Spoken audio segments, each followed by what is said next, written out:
Kanchan recording studio Samastipur Sheikhpura college के छौड़ा से जालै छगे जाकर लूटै छी तू रोजे रोज लहर।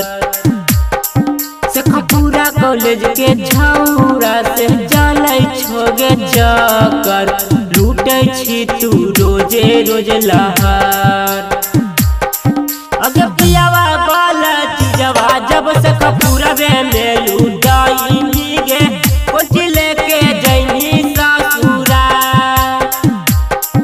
अगे पियावा बाला चीजवा जब शेखपुरा में लूटाई गे कुछ लेके जैनी ससुरा। अगे पियावा बाला चीजवा जब शेखपुरा में लूटाई कंचन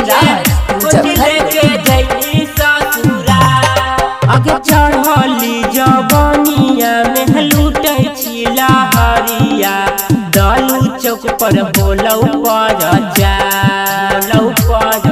अगे चढ़ली जवानिया में लूटै छी लहरिया चांदनी चौक पर बोलौ पजा।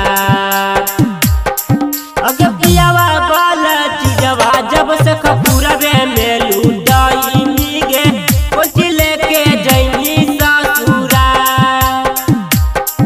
अगे पियावा बाला चीजवा जब शेखपुरा में लूटाई गे कुछ लेके जैनी ससुरा। कुछ लेके जैनी ससुरा।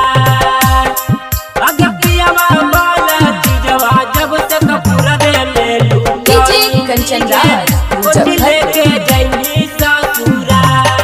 आगे गुडू दीवाना दिल कहू काना बाली आगे छौड़ी नीतीश दिल कहू गाला बाके आगे गुडू दीवाना दिल कहू काना बाली आगे छौड़ी नीतीश दिल कहू गाला बाके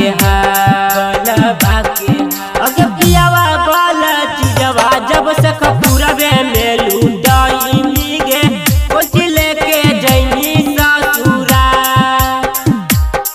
अगे पियावा बाला चीजवा जब शेखपुरा में लूटाई गे कुछ लेके जैनी ससुरा। कुछ लेके जैनी ससुरा। Recording studio Samastipur Sheikhpura.